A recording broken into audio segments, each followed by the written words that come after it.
Welcome to the Content Amplified podcast, brought to you by Masset. Our goal is to help you get more from your marketing content. Each episode is a 10 to 15 minute interview with industry experts that share amazing insights to help you squeeze as much juice from your content as you possibly can. Here's today's interview. Welcome back to another episode of Content Amplified. Today I'm joined by Chrissy. Chrissy, welcome to the show. Hi, happy to be here. Thanks for taking the time. Well, Chrissy and I were nerding out over data, but we're going to kind of dive into Chrissy's background first, and then we'll introduce the subject for today. But Chrissy, tell us about yourself, who you are, what you love about marketing, what you do, some of that stuff to kind of set the stage. I am a marketer. I've been a marketer for about 8 years now. Started out at Expedia and then moved on to FinTech and have been focusing on developer tools and SaaS marketing for the past 5 years or so. I got a degree in history and creative writing. So I feel like marketing is a good combination of those two things. I love the idea of taking people on a journey and telling a story. And I think marketing is the best way to do that. And I really love developer tools and software, and I love nerding out about that kind of stuff. So what better story to tell, I think. That's awesome. Well, today we're going to dive into content metrics. What are the things that you should track? What are some metrics that may not be so important to track? And specifics on systems and a few things like that. This is one of my areas that I love. And already having a conversation before we started recording, I've learned a ton from Chrissy, so I'm excited to dive into the subject. But Chrissy, you kind of have a firm opinion about vanity metrics. What are your personal opinions on what metrics may be vanity metrics, what may not be, what should and shouldn't you track? How do you kind of start to look at things and the right kinds of things to track when it comes to your content? Yes, I'm a firm believer in death to vanity metrics. There's a seductive allure to vanity metrics. And basically, they're things that look impressive on the surface, but don't actually tell you anything. Common vanity metrics, those are impressions, likes, comments, open rates, views, traffic, time on site. And these things all look really good on paper, but they don't provide any substantial evidence of ROI or, customer lifetime value or revenue. It's not like they're entirely useless. They can measure things like brand awareness, for example. But I think with marketers, especially these days, you need to prove that you're bringing in revenue and you're bringing in customers. And I think the way that you do that is through metrics that track conversions. So it sounds like you still feel like some of those metrics are important, but not necessarily something you're bragging about to your boss per se. So I guess for those metrics, are those things that you typically just kind of say, okay, cool, I have the information, but here's what I'm really focusing on? Is that kind of how you differentiate them?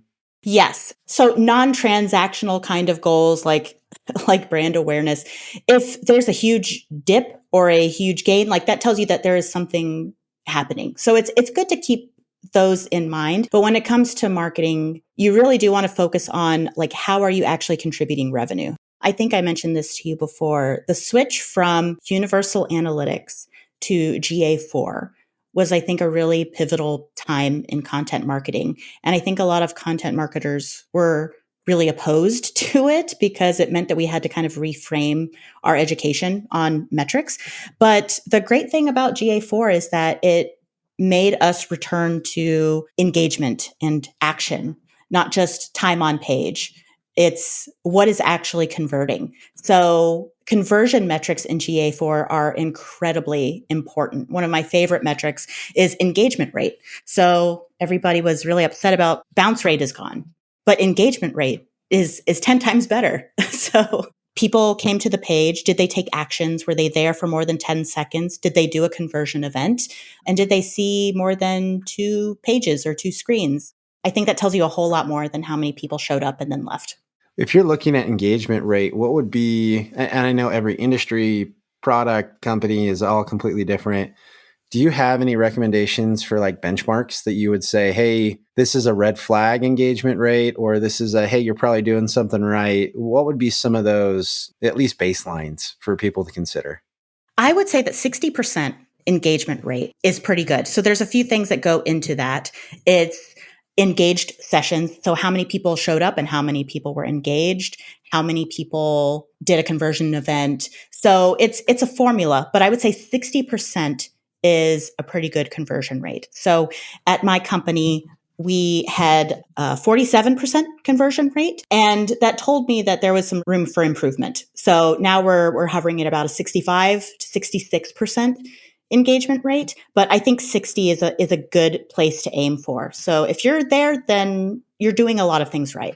Talking about GA4 Universal Analytics, what are some of the other metrics that you love from that platform that you're often tracking that you think are important? I would say that one of my favorites is page or screen views per session. So multiple page views during a session, that's a really great indicator of engagement.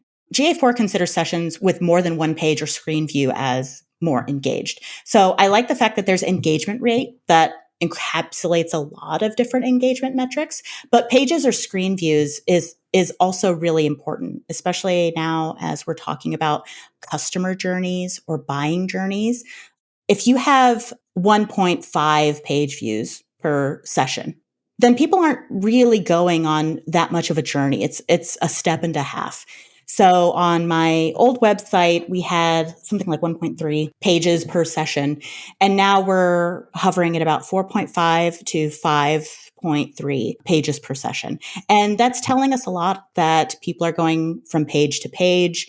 They're getting engaged with that content. They're taking action. And I think that's the key is, are people coming to your site and taking action? Page views during a session is a really fun one for me. And I'm fascinated by that metric. So how did you make that increase? Like, how do you get people to go down this rabbit hole of content discovery and really just intrigue them to keep searching? What have you done to increase from a 1.5 to like a 4 to a 5? The thing that I wanted to keep in mind is that everybody's journey is different when it comes to a website. Some people are first-time visitors and they just kind of want to get an idea of the territory. Some people are returning visitors and maybe they're looking for something that they saw before. So I want to provide a journey that is customized based on, have they been here before? Do we want to welcome them back? So for a lot of first-time visitors, we have different CTAs based on that. So a first-time visitor, asking them to download an ebook or sign up for a demo, that's a little bit of a tough ask.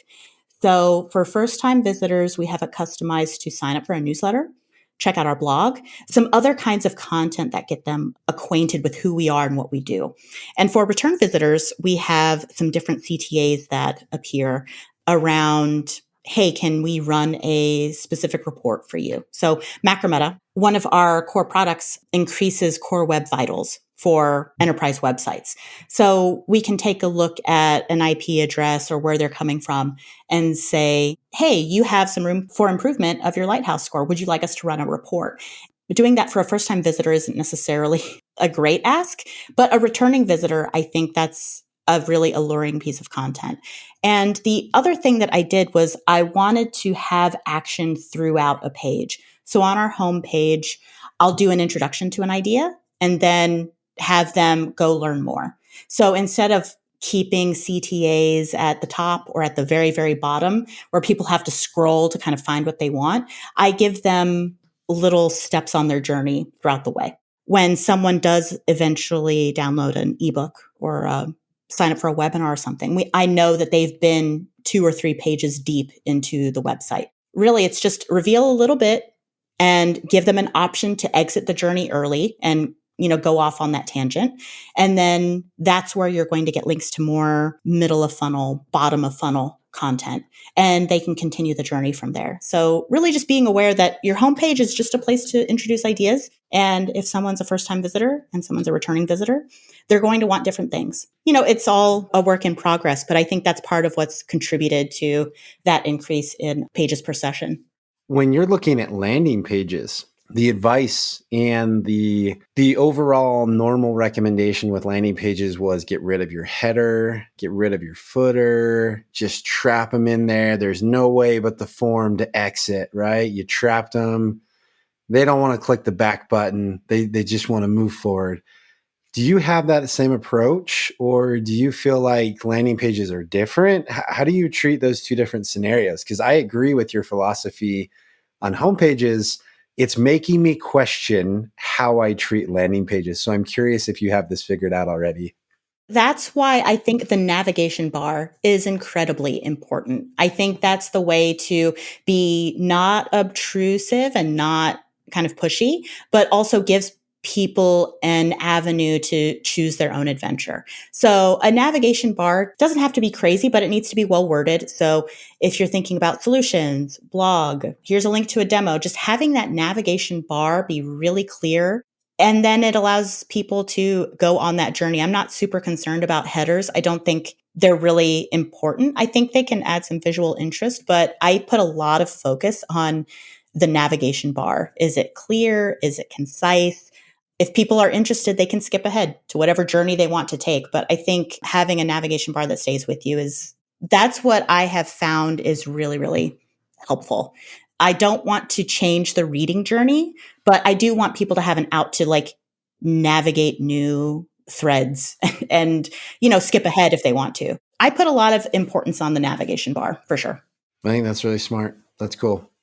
Well, as promised, this has come to an end. We've gone through all the material for today. The podcast is super short, so it's bite-sized good material.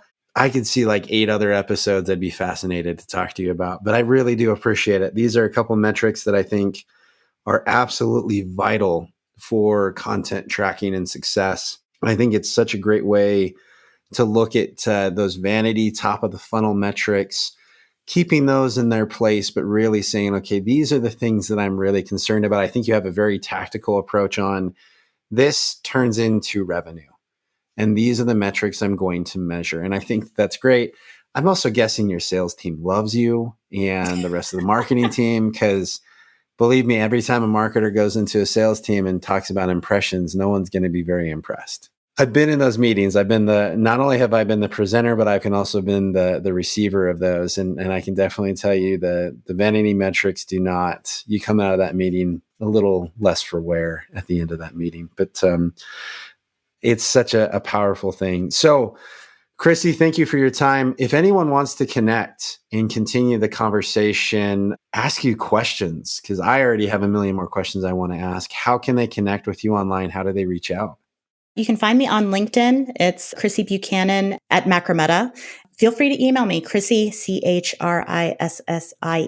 at Macrometa, MACROMETA.com. I'm happy to answer questions and give guidance to anybody out there that wants to reach out. Love it. Well, Chrissy, thanks for your time today. We really appreciate it. Yeah, thanks, Ben. Thanks so much. Thank you for listening to the Content Amplified podcast. Please subscribe and leave us a review. And for additional ways to get more out of your content, visit our website at getmasset.com. That's getmasset.com. And tune in next time to the Content Amplified podcast.